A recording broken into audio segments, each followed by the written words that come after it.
Hello friends, आज हम AIPMT 2002 का पेपर सॉल्व करेंगे। ओके। AIPMT 2002 में 50 MCQs आते थे पर subject, physics, chemistry, botany and zoology, और सारे के सारे करने कंपलसरी होते थे। और पेपर का लेवल बिल्कुल लो टू मॉडरेट होता था, मतलब बिल्कुल इसमें से 30 क्वेश्चन तो बिल्कुल लो लेवल के थे। ओके, सॉल्व करना शुरू करते। पहला क्वेश्चन जो है वो आपके सिलेबस से हट गया है।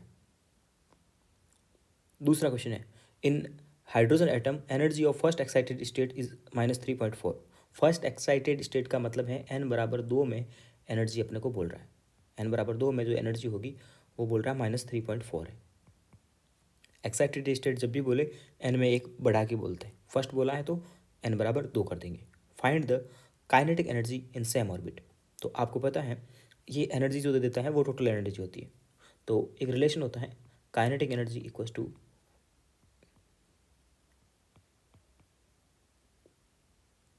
Total energy. ठीक है। और पोटेंशियल एनर्जी अगर पूछे तो होती है सेम साइन के साथ में 2 टाइम ऑफ टोटल एनर्जी। ये फॉर्मूला है। और इस फॉर्मूले पे बेस पे फिजिक्स में, तो केमिस्ट्री में तो बाद में क्वेश्चन रिपीट नहीं हुआ है, बट फिजिक्स में 2019 और 2020 2 साल लगातार क्वेश्चन आया था। फिर से दोबारा आ सकता है।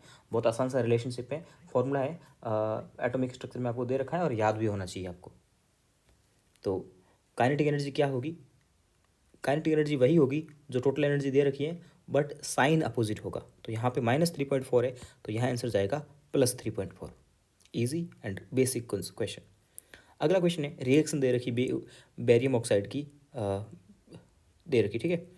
बोलता है डेल्टा एस पॉजिटिव है, डेल्टा एस इसका पॉजिटिव है। तो pressure of O2 depends on, यहाँ जो ऑक्सीजन रिलीज हो रही है उसका प्रेशर किस पे डिपेंड करेगा? ठीक है। और तो जब भी इस टाइप की रिएक्शन आती है तो गैसियस प्रोडक्ट का प्रेशर होता है ना, वो टेम्परेचर पे डिपेंड करता है। अगला क्वेश्चन, अपने को MX2 टाइप का सॉल्ट दिया है और इसका KSP अपने को पूछ रहा है।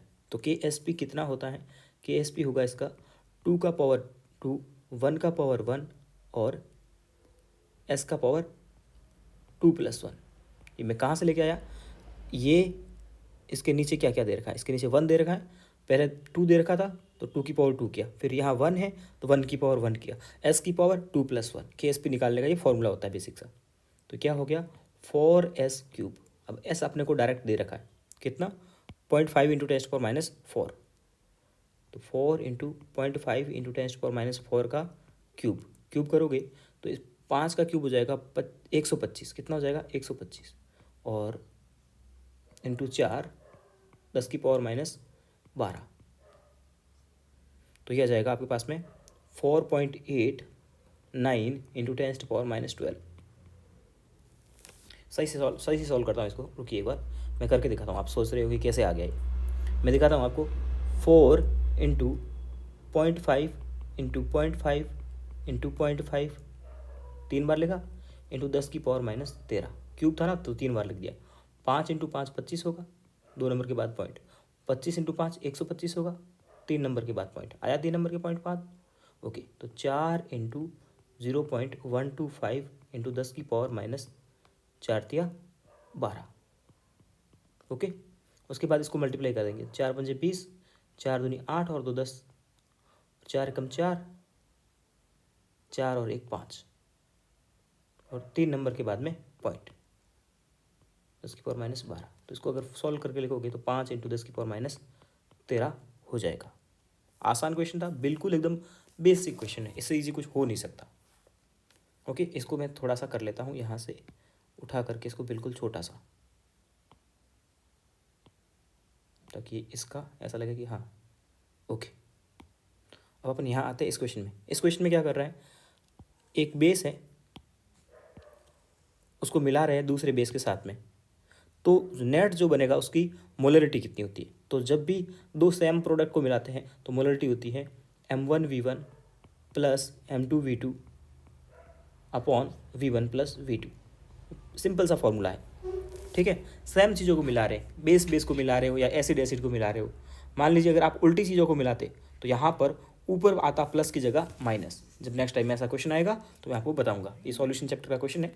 तो यहाँ पे हो जाएगा M1 कितना दिया है 1 इंटू वॉल्यूम 2.5 प्लस M2 कितना दिया है 0.5 वॉल्यूम 3 अपॉन नीचे net volume V1 plus V2 तो कितना हो जाएगा 2.5 प्लस 3। इसको सॉल्व करो आप तो कितना हुआ 2.5 प्लस 5 दिया 15 1.5 नीचे कितना हो गया 5.5 ऊपर कितना हो गया आपके पास में 2 और 1 3 और 1 4 40/55 5 से कट कर दीजिए कितना हो जाएगा 8 पंजे 40 और 11 पंजे 55 भाग दे दीजिए जाएगा नहीं 0 आ गया 80 तो 11 सत्तर 77 0.7 आएगा आंसर। ये भी एक आसान क्वेश्चन था बिल्कुल जिसमें डायरेक्ट फॉर्मूला लगा और आपको कुछ भी नहीं करना पड़ा। ओके चलिए आगे बढ़ते हैं। अगला क्वेश्चन क्या है सबसे ज़्यादा पीएच किसकी होगी। तो देखो अब इस टाइप के क्वेश्चन जब भी आते हैं तो अपने को देखना होता है कि ये लोग आए कहाँ से है। इसको ब्रेक करो। ये क्या है सॉल्ट है। क्या है सॉल्ट है ना तो एसिड है ना बेस है। तो अगर एसिड और बेस नहीं होते तो सॉल्ट होते हैं। ये आया है CH3COOH से। कहाँ से आया है CH3 इस पेन को थोड़ा सा पतला कर लेता हूँ मैं। ये कहाँ से आया है ये आया है आपके पास में CH3COOH से। ठीक है तो क्या है वीक एसिड। और ये कहाँ से आया होगा KOH से आया होगा स्ट्रॉन्ग बेस से। ठीक है और पीएच ज़्यादा है इसका मतलब क्या होगा बेसिक होना चाहिए। कैसा होना चाहिए बेसिक। इसको देखोगे तो ये कहाँ से आया है ये आया है आपका NaOH से आया है। साथ में ये कहाँ से आया है एसिडिक पार्ट है SCO3। ये आया है NH4OH से और ये आया है HCl से। ये आया है NaOH और HNO3 से। साफ साफ पता लग रहा है NaOH है HNO3 है। एक एसिडिक पार्ट है एक बेसिक पार्ट है। अब बताओ पीएच किसका ज़्यादा होगा। इसमें तो देखो इस वाले में देखोगे HCl स्ट्रॉन्ग एसिड है यहाँ पे भी HNO3 स्ट्रॉन्ग एसिड है तो इनकी तो पीएच बहुत कम होगी एसिडिक होंगे ये तो।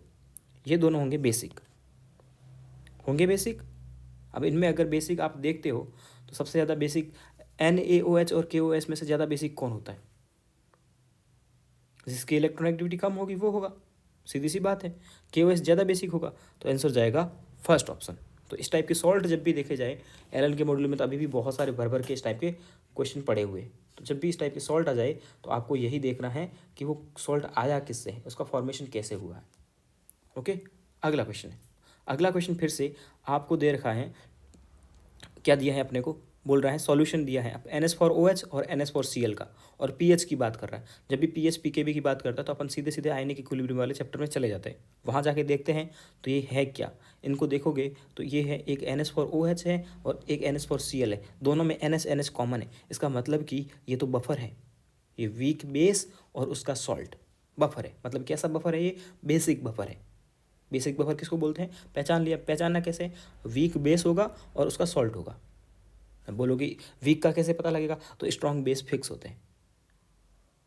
फर्स्ट ए की फैमिली NaOH KOH LiOH ये सब और सेकंड ए की फैमिली ये स्ट्रॉन्ग होते हैं। उनके अलावा सारे बेस वीक होते हैं और उसी का सॉल्ट होगा। तो उसी का सॉल्ट है वीक बेस और उसका सॉल्ट है।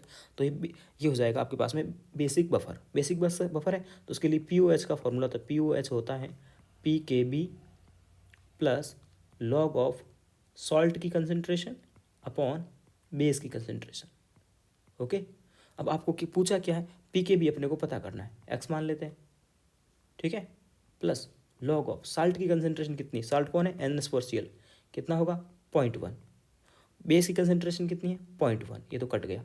और POH कितना है अपने को तो यहाँ pH दिया है तो POH कितना होगा POH होगा 14 माइनस 9.25 कितना आ जाएगा 4.75 तो कितना आ गया 4.75। अब आप बताओ इधर कितना बचा लॉग 0.1/1 तो कितना हो जाएगा 4.75 बराबर x प्लस लॉग 1 और लॉग 1 की वैल्यू कितनी होती है 0 तो 4.75 बराबर x यानी कि PKB की वैल्यू कितनी आ गई 4.75। आसान क्वेश्चन था सीधा फॉर्मूला याद हो तो आंसर आ रहा था। रख दो इसको यहाँ पे। ओके आगे बढ़े। अगला क्वेश्चन है अब ये वाला जो क्वेश्चन है अब बिहेवियर ऑफ गैसेस सिलेबस से हट चुका है तो आउट ऑफ सिलेबस हो गया। अगला question, unit of entropy. Entropy की यूनिट तो आपको डायरेक्ट याद ही रखनी होती है। एंट्रोपी बराबर होती है J K inverse mole inverse. Okay, ठीक है। वैसे एंट्रोपी की यूनिट वही होती है जो आर की यूनिट होती है। आर की यूनिट भी यही होती है J K inverse mole inverse. Universal gas constant होता है उसकी और एंट्रोपी की जो यूनिट होती है, रिलेशन उनमें आपस में कुछ भी नहीं है, बट यूनिट दोनों की सेम होती है। याद रखने के हिसाब से बोल दे रहा हूँ ताकि आप याद रख पाओ। अगला क्वेश्चन है, एक क्लोज इंसुलेटेड कंटेनर है। इंसुलेटेड कंटेनर की जब भी बात आता है और या फिर सडन वर्ड जब भी आता है तो वो होता है एडियाबेटिक प्रोसेस। क्या होता है? Adiabatic process. ठीक है, तो एडियाबेटिक प्रोसेस में क्या होता है कि डेल्टा क्यू जीरो होता है। तो ये तीन ऑप्शन हटा दो, आंसर फर्स्ट बन जाएगा। ठीक है, अगला क्वेश्चन है, ये भी आपके आउट ऑफ सिलेबस हो चुका है। चलिए अगला पूछ रहा है heat of combustion. Heat of combustion जब भी पूछे तो हीट ऑफ कंबंसन बराबर होती है रिएक्टेंट की heat, n time of reactant minus n time of product. Reactant कौन है? कार्बन है। अब आप बोलोगे भैया कार्बन का जीरो होता है। फॉर्मेशन की हीट जीरो होती है, वो भी जब कब? जब ग्रेफाइट दिया हो तब। हर यहाँ हम यहाँ जीरो मत लेके बैठ जाना। यहाँ एग्जाम में दे रखी है कार्बन की -94। कितनी दे रखी है? -94। उसका कार्बन के आगे कितना है? जीरो, कुछ भी नहीं है, तो -94। ठीक है, ओके। प्लस 2 टाइम हाइड्रोजन की कितनी दे रखी है? 68। तो ये तो हो गई रिएक्टेंट की। ठीक है, इसको थोड़ा सा छोटा करके मैं इधर ले लेता हूँ। ओके, माइनस अब प्रोडक्ट की। अब क्या करें? प्रोडक्ट में कितने हैं? एक ही मॉलिक्यूल है। और क्या है प्रोडक्ट में? CH4 का -213 हो गया। ये है आपका रिएक्टेंट का और ये है आपका प्रोडक्ट का। कोई दिक्कत? डायरेक्ट फॉर्मूला है और तो क्या ही करें। रिएक्टेंट का हीट माइनस प्रोडक्ट का हीट, तो इसको -94 और ये 2 टाइम पहले तो मल्टीप्लाई कर दो। 8 दूनी 16, 6 दूनी 12, 137। ये भी आ जाएगा माइनस, ये माइनस अंदर वाला माइनस हो जाएगा प्लस। कितना हो जाएगा? 213।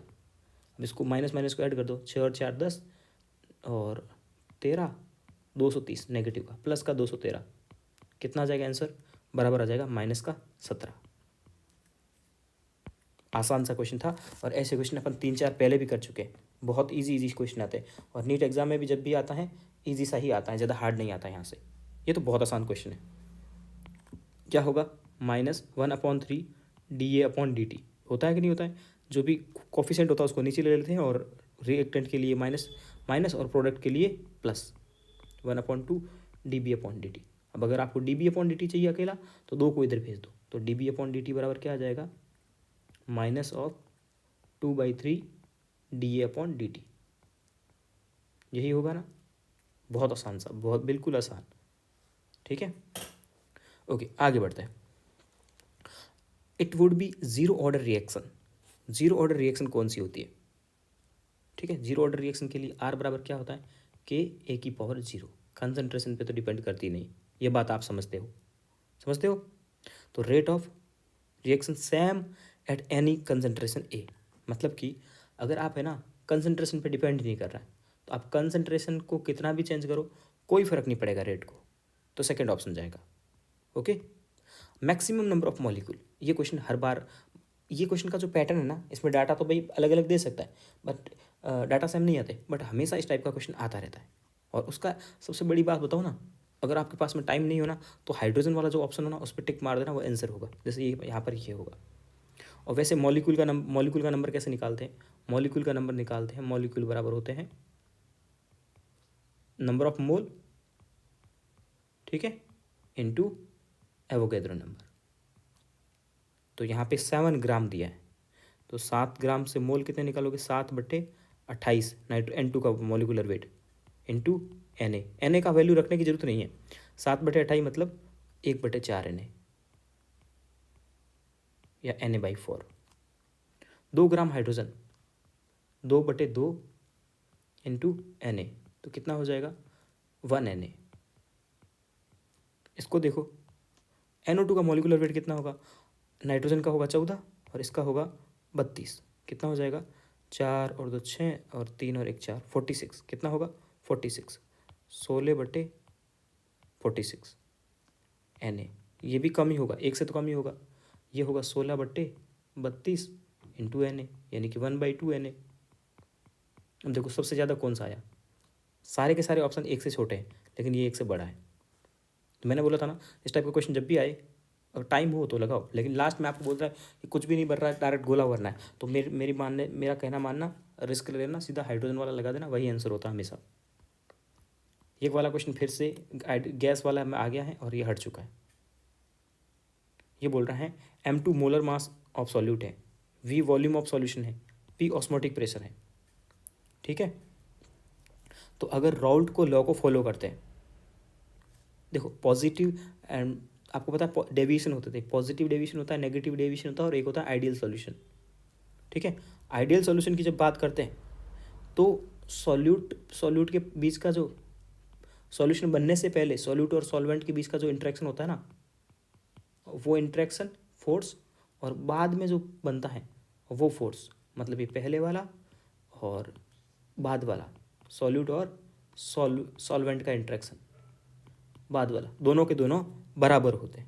अगर ज़्यादा होंगे या कम होंगे तब डेविएशन होगा, लेकिन अपने को तो बोला राउल्ट का लॉ फॉलो कर रहा है, मतलब आइडियल सॉल्यूशन है। आइडियल सॉल्यूशन में दोनों बराबर होते हैं। बहुत आसान क्वेश्चन। अगला क्वेश्चन है नॉट फिजिबल। ये क्वेश्चन अभी भी बहुत LL के मॉड्यूल में कम से कम 8-10 क्वेश्चन होंगे इस टाइप के। मैं आपको एक ही क्वेश्चन कराऊंगा, आपके सारे के सारे क्वेश्चन का कंसेप्ट क्लियर हो जाएगा। ठीक है, क्या बोलता है इसमें? इलेक्ट्रोकेमिस्ट्री का कंसेप्ट लगेगा और अपने पास में ये आएगा बात कि फिजिबल रिएक्शन वो होती है, आपको पहले पता है F2Br2 Cl, नहीं मैं गलत लिख दिया, क्लोरीन पे फ्लोरीन, क्लोरीन, ब्रोमीन और आयोडीन, ये इनका ऑक्सीडाइजिंग नेचर होता है। अब क्या होगा, एक में तो यहाँ दी होगी गैस और एक दिया होगा यहाँ पे सॉलिड, मतलब सॉल्ट। तो ये गैस इसके सॉल्ट को हटा सकती है। कौन हटा सकती है? देखो फ्लोरीन है ना, इन तीनों के सॉल्ट को हटा सकती है। फ्लोरीन तीनों के सॉल्ट को हटा सकती है, सबसे ज़्यादा पावरफुल फ्लोरीन। क्लोरीन की बात करें तो क्लोरीन इन दोनों के हटा सकती है, और अगर ब्रोमीन की बात करें तो ब्रोमीन सिर्फ आयोडीन को हटा सकती है। ठीक है, ये एक तरह से हटाने का पावर हो गया। क्या हो गया? हटाने का पावर या हटाने की औकात। फ्लोरीन के पास इतनी औकात है कि वो किसी के भी सॉल्वेंट में से उसको हटा देगी। जैसे यहाँ पे ये फ्लोरीन पड़ा है, H2 है, हटा देगी। ये पॉसिबल है, रिएक्शन फिजिबल है। क्लोरीन Br2 को तो हटा ही सकती है, सही बात है। क्या आयोडीन ब्रोमीन को हटा सकती है? आयोडीन किसी को भी नहीं हटा सकती, ये गलत हो गया। ब्रोमीन आयोडीन को हटा सकती है? बिल्कुल हटा सकती है। समझ में आई बात? कौन किसको हटा सकता है? बहुत क्वेश्चन आएंगे इसके ऊपर में, और यही तरीका है। फ्लोरीन सबसे ज़्यादा पावरफुल है हटाने के लिए, और आयोडीन सबसे कम पावरफुल है हटाने के लिए। याद रहेगा तरीका? ओके, बढ़ते हैं आगे।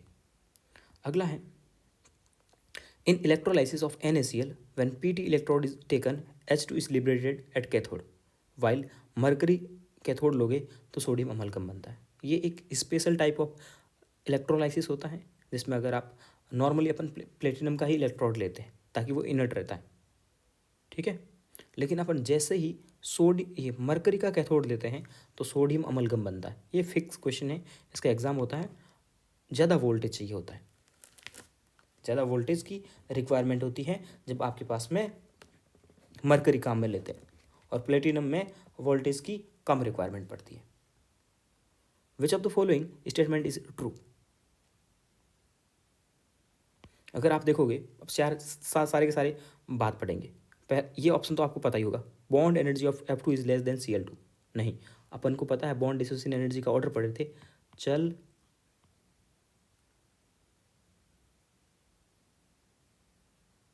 Bond energy of F2 is less than Cl2, चल बाहर फालतू इंसान, ये था।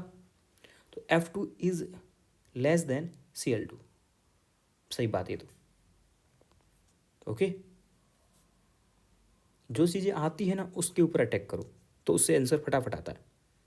कौन सा ऑर्डर इनकरेक्ट है, ठीक है, कौन सा ऑर्डर इनकरेक्ट है। तो ये ऑर्डर तो अपन बहुत पहले बहुत बार पढ़ चुके हैं। एसिडिक स्ट्रेंथ डिपेंड करती है इलेक्ट्रॉन एक्टिविटी पे। डाउन द ग्रुप जाओगे इलेक्ट्रॉन एक्टिविटी कम होगी, एसिडिक स्ट्रेंथ कम होगी। ये क्या बोल रहा है, एसिडिक स्ट्रेंथ बढ़ेगी, तो ऐसा तो पॉसिबल नहीं है। फर्स्ट आईपी का कल ही मैंने आपको बताया था, फर्स्ट आईपी का ऑर्डर होता है आपको पता है lithium, beryllium, boron, carbon, nitrogen, oxygen, ये एलिमेंट होते हैं। बट यहाँ पे 2 एक्सेप्शन आते हैं, बेरिलियम और बोरॉन में एक्सेप्शन आता है, नाइट्रोजन और ऑक्सीजन में एक्सेप्शन आता है। तो ऑर्डर क्या हो जाता है, lithium, boron, beryllium, carbon, oxygen, nitrogen, ये ऑर्डर आता है। और यही सही दिया है, सही दिया गया नहीं दिया है, यहाँ एक्सेप्शन होता है ना, गलत दिया है। ओके, चलिए आगे बढ़ते हैं। उसके बाद में फिर अगला क्या आता है, general electronic configuration of lanthanoid. Lanthanoid में कितने इलेक्ट्रॉन होते हैं, एफ में होते हैं 1 से 14 होते हैं, 10 से 14 होता है, या 0 से 14 होते हैं। आपका आंसर तो यहीं आ जाएगा। तो लेंथेनॉइड में इलेक्ट्रॉन्स का जो होते हैं ना जनरल, वो होते हैं 0 से 14। कितने होते हैं, 0 से 14। लेंथेनॉइड्स में इलेक्ट्रॉन्स का नंबर 0 से लेकर के 14 तक होता है। लोग क्या सोचते हैं 1 से लेकर के 14 होता है, तो आंसर वहीं गलत हो जाता है। ये थोड़ा सा एक अच्छा क्वेश्चन था। अगला क्वेश्चन है, ये अपने को एक एलिमेंट दिया है, उसका इलेक्ट्रॉनिक कन्फिग्रेशन दे रखा है और बोलता है कि इसको आप कहाँ पर रखोगे, कौन से ग्रुप पे रखोगे। पहले इसका एलिमेंट का नंबर पहचानते हैं, 2, 2, 4, 6, 10, 2, 12 और 6, 18 और 2, 20 और 3, 23। इसका एटॉमिक नंबर है 23। कौन होता है, स्कैंडियम, टाइटेनियम, वेनेडियम। 21 से स्टार्ट होता है ना, वेनेडियम है, ठीक है। वेनेडियम किस में आएगा, 15वें ग्रुप में आएगा। देखो फर्स्ट में कौन आता है, फर्स्ट में आते हैं hydrogen, helium, lithium, beryllium, boron, वो आते हैं। मैं गलत बोल रहा हूँ, lithium, sodium, potassium, rubidium, caesium, वो आते हैं। सेकंड में कौन आते हैं, बेरिलियम, बेटा मांगे कार, स्कूटर, बाप रोवे, वो आते हैं। थर्ड में कौन आता है, बोरॉन फैमिली आता है पूरी की पूरी, बीच में कोई कुछ भी नहीं आता है। फिफ्थ में नाइट्रोजन फैमिली आती है, तो कौन आएगा, 15 में आएंगे। आसान क्वेश्चन। अगला, आइसो इलेक्ट्रॉनिक कौन से हैं। आइसो इलेक्ट्रॉनिक का मतलब है इलेक्ट्रॉन का नंबर सेम हो। कार्बन के पास कितने इलेक्ट्रॉन है, 6। ऑक्सीजन के पास कितने इलेक्ट्रॉन है, 8 प्लस 2 ऑक्सीजन है, तो 8, 8, 8, 16 और 6, 22। इसमें इलेक्ट्रॉन हो गए 22, इसमें काउंट करते हैं। नाइट्रोजन के पास 7। और देखो अब मैं एक चाहता ना बात, तो O2 तो दोनों में कॉमन है, तो दोनों में बराबर योगदान देगा। क्या कार्बन और नाइट्रोजन में इलेक्ट्रॉन बराबर है, नहीं है, तो ये आंसर नहीं होगा। आई बात समझ में, ऐसे फटाफट काउंट करने होते हैं। जैसे यहाँ देखो SO2 और CO2, O2 तो कॉमन है दोनों में, हटा दो। उसके सल्फर और कार्बन में इलेक्ट्रॉन बराबर होते हैं, नहीं होते, हटा दो। O2 तो कॉमन है, हटा दो। N- में कितने इलेक्ट्रॉन होंगे, 8 होंगे। कार्बन में कितने होंगे, 6। क्या बराबर है, नहीं, हटा दो। ये आइसो इलेक्ट्रॉनिक हो ही नहीं सकते। जो चीज़ कॉमन होती है ना उसको हटा दिया करो। इसमें कार्बन कॉमन है, हटा दो। N- में कितने इलेक्ट्रॉन होंगे, 8। ऑक्सीजन में कितने होते हैं, 8। Iso electronic. कितना आसान है क्वेश्चन आइसो इलेक्ट्रॉनिक वाला करना। लोग सबके इलेक्ट्रॉन काउंट करते हैं, सबके काउंट नहीं करते थे। बोलता है किसमें p पाई d पाई बॉन्ड हैं। भाई देखो कल भी मैंने एक क्वेश्चन करवाया था कि d पाई बॉन्ड होने के लिए एक कंडीशन होती है कि इसमें d इलेक्ट्रॉन होने चाहिए। क्या होना चाहिए आपके पास में, d इलेक्ट्रॉन होने चाहिए, ठीक है। तो d, अब देखो क्या नाइट्रोजन के पास d ऑर्बिटल है, ऑक्सीजन के पास d ऑर्बिटल है, नहीं है, तो यहाँ d पाई बॉन्ड कैसे बनेगा। बोरॉन के पास d इलेक्ट्रॉन है, नहीं है। ऑक्सीजन के पास है क्या, नहीं है। तो सेकंड पीरियड वाले एलिमेंट कभी भी डी बॉन्डिंग बना ही नहीं सकते। क्यों नहीं बना सकते, क्योंकि उनके पास में डी ऑर्बिटल ही नहीं है। सल्फर के पास डी ऑर्बिटल होता है, तो ये आंसर चला जाएगा सल्फर वाला। अगला है NO3-, ठीक है। NO3- में आपको पूछ रहा है lone pair of electrons, bond pair और लॉन पेयर, ठीक है। तो NO3- की अगर आप बात करोगे तो आपसे क्या पूछ रहा है, लॉन पेयर कितने होंगे। पहले अपन लॉन पेयर ही कैलकुलेट कर लेते हैं। लॉन पेयर कितने होंगे, नाइट्रोजन के पास टोटल 5 इलेक्ट्रॉन थे, एक आ गया एक्स्ट्रा का नेगेटिव चार्ज, आ गया एक्स्ट्रा का नेगेटिव चार्ज आ गया। एक्स्ट्रा नेगेटिव चार्ज आया तो टोटल हो गए इलेक्ट्रॉन हो गए 6। एक ऑक्सीजन 2 इलेक्ट्रॉन खाता है तो 3 ऑक्सीजन 6 इलेक्ट्रॉन खा लेंगे, तो 6 के 6 इलेक्ट्रॉन खा ली, तो लॉन पेयर कितने बचे, 0। तो जिसमें 0 लॉन पेयर हो वो आंसर जाएगा। आसान क्वेश्चन, ओके। अगला, मैक्सिमम नंबर ऑफ ऑक्सीडेशन कौन शो करता है, मैग्नीज शो करता है, +7 तक जाता है, ठीक है। आसान क्वेश्चन। अगला है क्रोमियम और आयरन का एटॉमिक नंबर दे रखा है, बोला है paramagnetic with spin electron. Paramagnetic कौन होगा? ठीक है, तो अपन बात करते हैं पैरामैग्नेटिक की। पैरामैग्नेटिक का मतलब होता है अनपेयर्ड इलेक्ट्रॉन्स। ठीक है, तो अब यहाँ पे सब के सब स्ट्रॉन्ग फील्ड लिगेंड दिख रहे हैं, तो अपन डायरेक्ट तो देख नहीं सकते, तो अब अपने पास में तरीका क्या होगा, हर किसी को चेक करो। तो जब भी चेक करने की बात आती है ना, तो याद रखना आप हमेशा क्रोमियम वाले को चेक किया करो। क्रोमियम हो गया, कॉपर हो गया, इनको चेक किया करो, क्रोमियम और कॉपर को। रीज़न ये होता है कि इनके पास में या तो D9 होता है या D3 होता है। तो D9 है मतलब कि 9 इलेक्ट्रॉन, 9 को पेयर कर नहीं सकते, और D3 हो तो 3 को भी पेयर कर नहीं सकते। और ये तो आपको पता है कार्बोनिल वाले तो डाया ही होते हैं, तो इनको तो चेक करने का मतलब ही नहीं है कोई। तो इसको चेक करूँगा सबसे पहले मैं, अगर ये नहीं हुआ तो बाकी फिर 4 ऑप्शन चेक करने पड़ेंगे। तो क्रोमियम यहाँ पे +3 में है, क्रोमियम +3 में, क्रोमियम +3 में अगर होगा तो इसका इलेक्ट्रॉनिक कन्फिग्रेशन है 3d5 4s1। और अगर आप 3 इलेक्ट्रॉन इसमें से रिमूव कर दोगे, 1 इलेक्ट्रॉन S का, 2 इलेक्ट्रॉन D के, तो 3d3 रहेगा। अब 3d3 है, अब भले कैसा ही लिगेंड लेकर के आ जाओ, पेयरिंग एक तो अनपेयर्ड इलेक्ट्रॉन रहेगा ही रहेगा, रहेगा कि नहीं रहेगा। तो ये एक अप्रोच होती है फटाफट क्वेश्चन करने की, नहीं तो आप सारे के सारे ऑप्शन चेक करते ना कि मैग्नेटिक प्रॉपर्टी निकाल करके, तो टाइम ज़्यादा लग जाता है। अगला क्वेश्चन है डाई क्वाट्रीएमीन, डाया क्वाट्रीएमीन कोबाल्ट 3 क्लोराइड, डाई एक्वा। ओहो, मैं क्या ही पढ़ रहा हूँ उसको। डाई एक्वा, डाई एक्वा का मतलब है 2 बार H2O। इसमें 1 बार H2 है, हटा दो। इसमें 3 बार H2 है, हटा दो। 2 बार H2O। Okay, die aqua. उसके बाद बोलता है अमीन, ट्राई अमीन। अमीन कितनी बार है? 3 बार है। इसमें भी 3 बार दिया है, इसमें भी 3 बार दिया है। कोबाल्ट, कोबाल्ट और कॉम्प्लेक्स के बाहर क्लोराइड है, कॉम्प्लेक्स के बाहर क्लोराइड है। बहुत आसान है, चार्ज के बाद में जो एटम होते हैं ना वो कॉम्प्लेक्स के बाहर होते हैं। तो ये वाला तो हो ही नहीं सकता, सिर्फ और सिर्फ फर्स्ट आंसर होगा। आसान था नाम। ओके, अब आप बोलोगे भैया अंदर में क्लोरीन पड़ा है, तो ये हो सकता है कुछ मिस प्रिंट वगैरह हो। ठीक है, और तो कुछ है नहीं। अगला क्वेश्चन है in the silver plating of copper. Copper की अपन लोग क्या कर रहे हैं? सिल्वर प्लेटिंग कर रहे हैं। ओके, सिल्वर प्लेटिंग कर रहे हैं कॉपर की। तो बोलता है सिल्वर प्लेटिंग कर रहे हैं तो ये बनता है used AgNO3, the reason is. ठीक है, तो यहाँ पे कॉम्प्लेक्स बनता है, इसीलिए बनाते हैं कि कॉपर कैन नॉट डिस्प्लेस। अब इस पूरे को डिस्प्लेस नहीं कर सकते, इसीलिए अपन लोग ये कॉम्प्लेक्स बनाते हैं। बहुत बेकार सा क्वेश्चन है, और मे भी ये मेटलर्जी का क्वेश्चन हो तो अब आएगा भी नहीं। अगला है कॉपर सल्फेट KCN के साथ में रिएक्शन करके ये कॉम्प्लेक्स बनाता है। याद करना है, बहुत बार एग्जाम आया है, अभी अपन शुरुआत की है, ये क्वेश्चन बहुत बार रिपीट होगा, देख लेना। ठीक है, 2002 से स्टार्ट हुआ है, अब बहुत देखना, बहुत बार रिपीट होगा। K3CuCN4। ओके, ये आपको एलन के मॉड्यूल वगैरह में ये मिलता है, जो जो नहीं आते लास्ट में, क्या बोलते हैं उसको, एप्लीकेशंस, उसमें। और अभी अपने पास में एक प्रैक्टिकल केमिस्ट्री जुड़ा है, उसमें भी सारे आयंस के टेस्ट अपने को पढ़ने पड़ेंगे। तो वहाँ कॉपर का भी टेस्ट होगा, उसमें ये भी कॉम्प्लेक्स बनेगा। अभी से याद रख लो, सबके याद रखने पड़ेंगे, तो अभी याद रखो K3CuCN4। ओके, आगे बढ़े। Position of non polar part in micelle वाला तो हट ही चुका है। ओके, बोरेक्स बीट टेस्ट में क्या बनता था? मेटाबोरेट बनता था, एकदम NCERT की लाइन है। और ये होता है एलिमेंट का टेस्ट होता है, जिसमें सिर्फ और सिर्फ ट्रांजिशन एलिमेंट मेटाबोरेट टेस्ट दिखाते हैं कि मेटाबोरेट बनता है। बी आप NCERT P ब्लॉक में जाना, बोरॉन फैमिली में। बोलता है zinc gives hydrogen, hydrogen chapter ही हट गया। ओके, अब इसमें क्या करना है, पहले लॉन्गेस्ट चेन का सिलेक्शन करना है।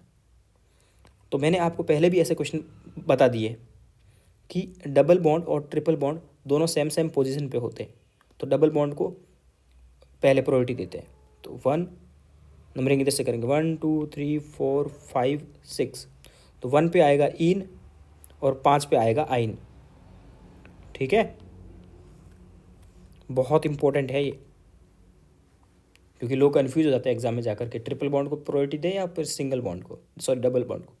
तो डबल बॉन्ड को प्रायोरिटी देना है, पहले लिखना भी डबल बॉन्ड को है, ट्रिपल बॉन्ड को प्रायोरिटी बाद में देनी है अगर दोनों बराबर कंडीशन में आ जाए, और लिखना भी बाद में। आइन होता है, आइन, ठीक है।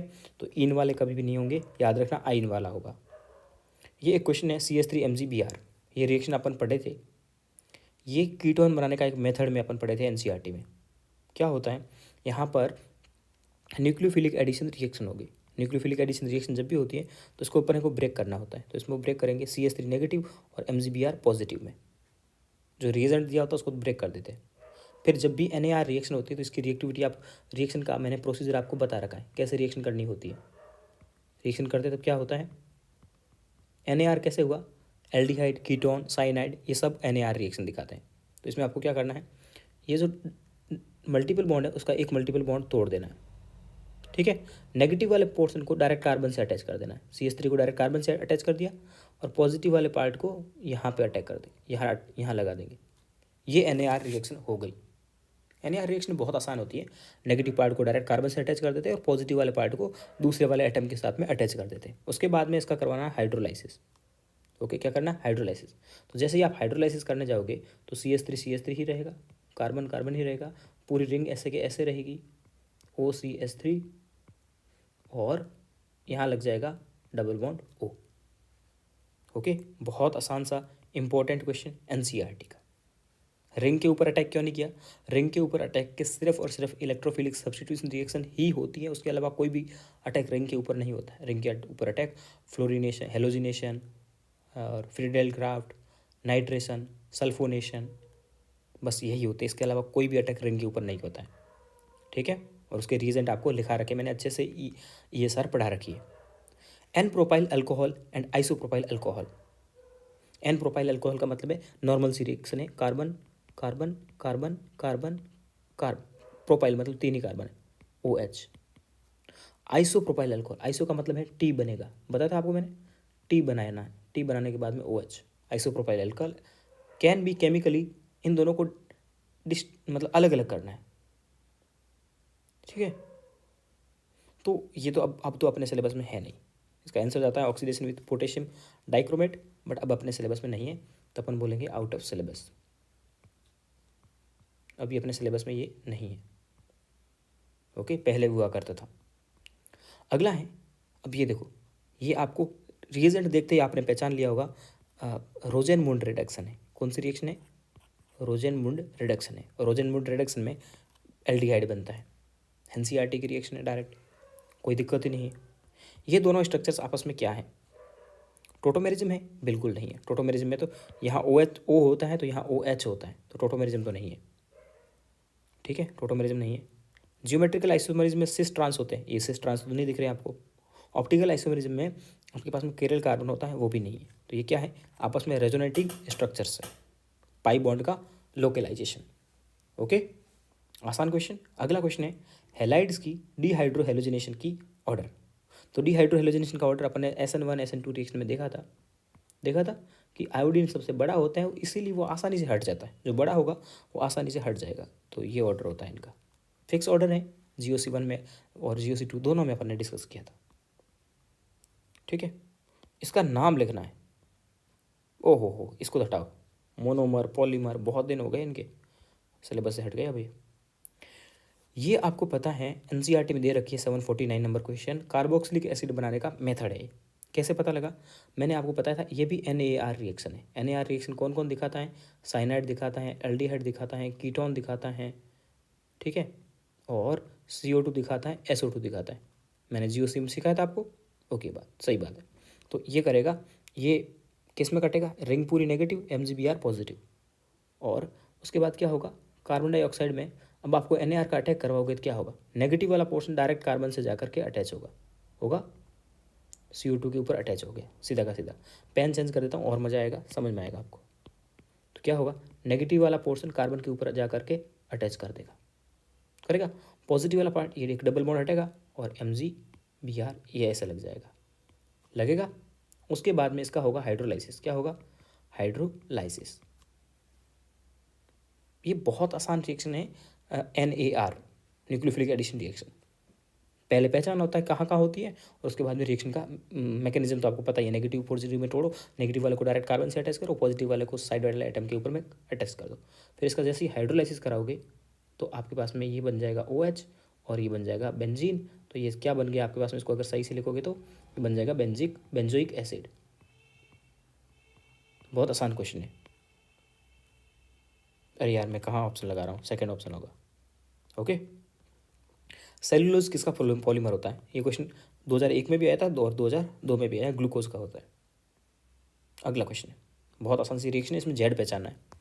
यहाँ इसके सीधी सी बात है, SN1 SN2 रिएक्शन होगी, Cl हटेगा और यहाँ पे Cn लग जाएगा। तो क्या होगा, CH3 CH2 और Cn, X मिल गया। बहुत आसान रिएक्शन है भाई, Cl हटेगा और Cn लगेगा। उसके बाद में ये क्या है, ये है हाइड्रोजन। पिछले वीडियोस में मैंने बताया था आपको, reducing agent metal with hydrogen. तो ये क्या करेगा, रिडक्शन करेगा। क्या करेगा, रिडक्शन। रिडक्शन करेगा तो क्या बन जाएगा, CH3 CH2 CH2 और NH2, अमीन बन जाएगा, बनेगा अमीन। ओके, उसके बाद में इसका एसिटिक एनहाइड्राइड के साथ में रिएक्शन करवाएंगे। ये ऑप्शन तो हो नहीं सकता, ये तो वाई है। और एसिटिक एनहाइड्राइड के साथ में रिएक्शन करवाओगे तो फिर ये आपका जो बनेगा, ये वाली रिएक्शन अब सिलेबस से आउट हो गई है। तो अपनी रिएक्शन तो वाई तक ही थी, तो बनाओ तो बना देना इस रिएक्शन करवा के। बट एसिटिक एनहाइड्राइड अब तो अपने सिलेबस में है नहीं, ऐसा कहीं पे भी नहीं दिया हुआ है कि एमीन की रिएक्शन आप एसिटिक एनहाइड्राइड के साथ में करवाओ। ठीक है, एमाइड बनता है बट क्या ही करें अब। अगला question, when phenol is treated with CHCl3, ये NCERT में डायरेक्ट रिएक्शन दी रखी है और इससे बनता है सैलिसिल्डिहाइड। फिनॉल लेनी होती है इसमें, NCERT की डायरेक्ट रिएक्शन है।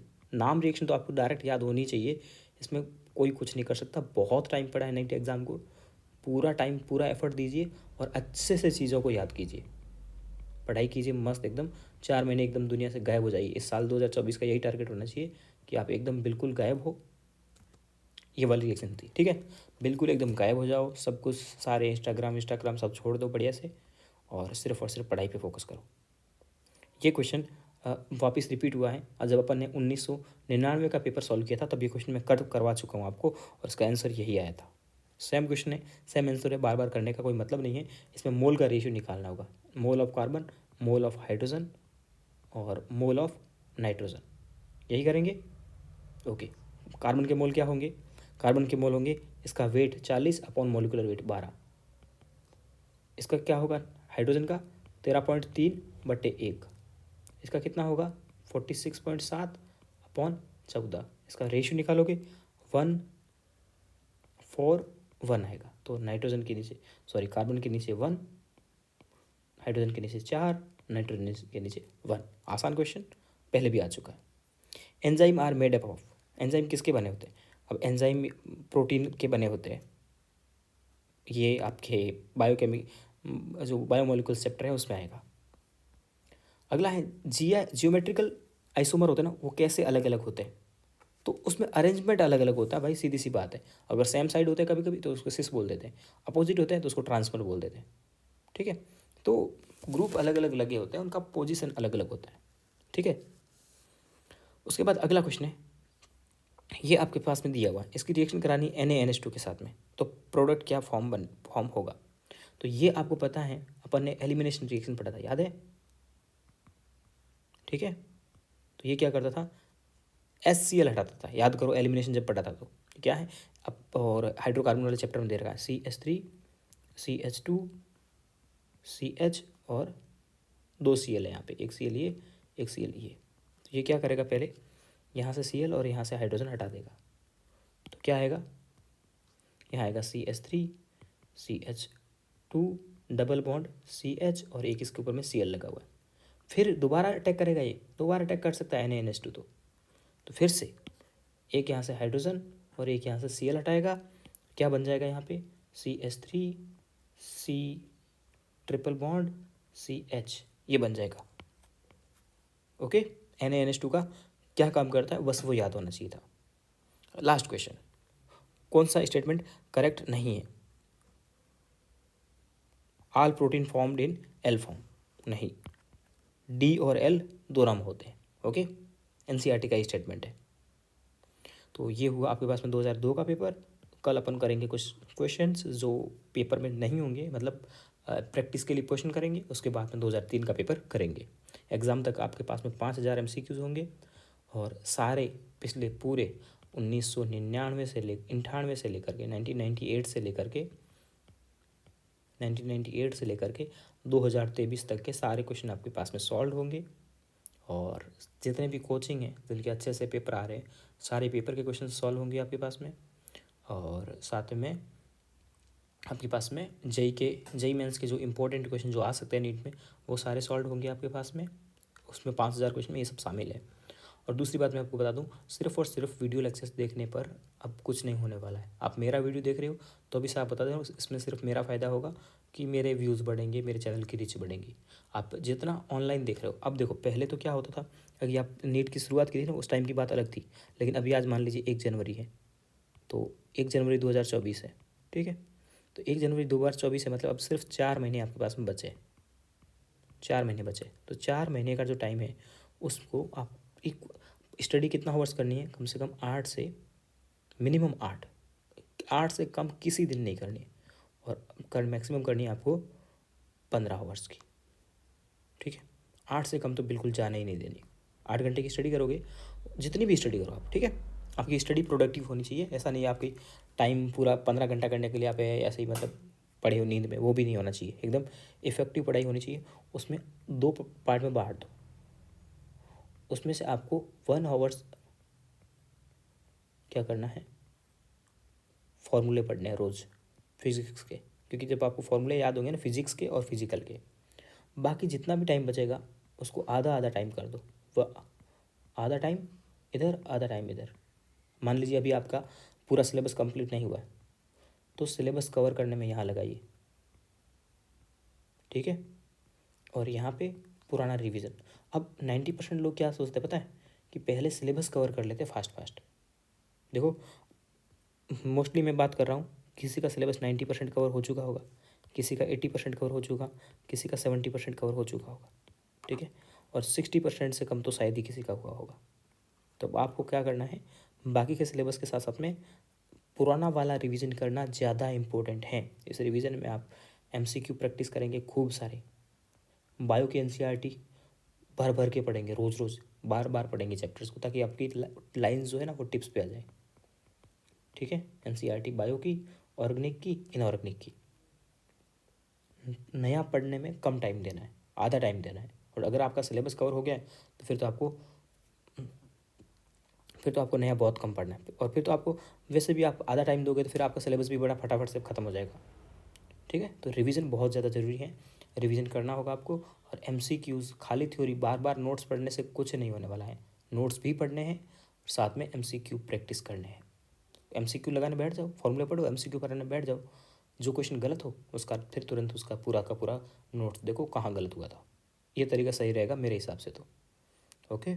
बाकी आपके लिए कमेंट बॉक्स खुला है, आपके पास में जो भी आपके डाउट्स हैं। और बहुत सारे लोगों के ऐसे डाउट्स होते हैं ना जो कमेंट बॉक्स में नहीं पूछ सकते, तो फिर मैं व्हाट्सएप पे मेरे से पूछ सकते हैं 9680393090। लाइक कोई बोलता है भैया मेरा सिलेबस तो 60% कवर नहीं हुआ है, तो वहाँ उसको ये पूछने में शर्म आ रही है, तो व्हाट्सएप पे कुछ टिप्स वगैरह अगर स्पेशल चाहिए तो आप वो पूछ सकते हो, ठीक है।